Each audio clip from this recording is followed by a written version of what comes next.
Again பன்னீர் 65 butter masala எப்படி செய்கிறதுன்னு பார்க்கலாமா? செம்ம டேஸ்ட்டு.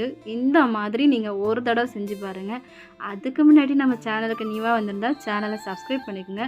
ஜஸ்ட்டு பார்த்துட்டு போகாமல் எப்படி இருக்குன்னு பார்த்துட்டு ஒரு லைக்கும் கொடுத்துட்டு போங்க. நீங்கள் கொடுக்குற ஒவ்வொரு லைக்கும் எனக்கு மோட்டிவேஷன் தான். இது ஆல்ரெடி நான் நிறைய வீடியோவில் சொல்லியிருக்கேன். ஸோ அகைனும் ஒன் டைம் சொல்கிறேன். ஸோ நீங்கள் பார்க்குறது இல்லாமல் ஒரு லைக்கு கொடுங்க. அது எனக்கு கொஞ்சம் மோட்டிவேட்டாக இருக்கும்.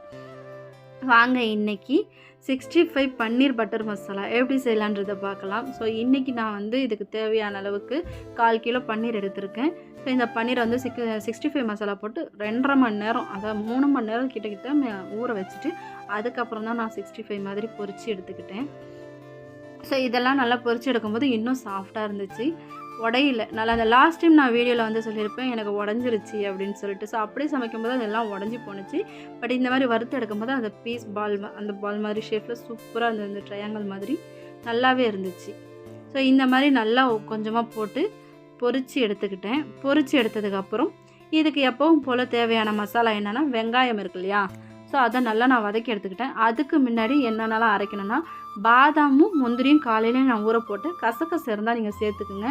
அது கூட 2 கப்பு தயிர், கரம் மசாலா, இஞ்சி பூண்டு பேஸ்ட் இன்றைக்கி நான் போடலை, ஸ்கிப் பண்ணிக்கிட்டேன். நீங்கள் தேவைன்னா போட்டுக்குங்க.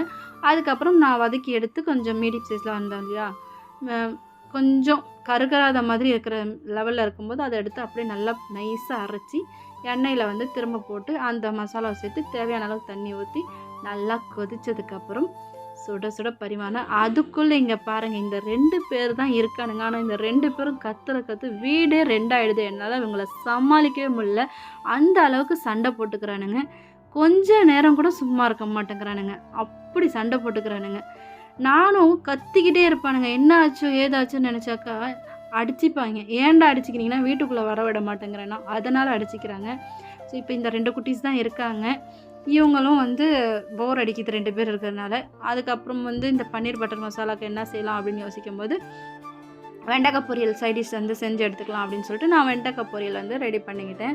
ஸோ இந்த மாதிரி தான் இன்றைக்கி நான் வெண்டைக்காய் பொரியல் ஃபஸ்ட்டு இந்த குழகுழப்பு தன்மை போகிற அளவுக்கு செஞ்சுட்டு அதுக்கப்புறம் தான் நான் வெங்காயம் தக்காளிலாம் போட்டு எண்ணெய் தேவையான அளவுக்கு போட்டு லாஸ்ட்டாக என் பூண்டு தேட்டி எடுத்துக்கிட்டேன். ஸோ இங்கே மழை செம்மையாக பெஞ்சிக்கிட்டு இருக்குது.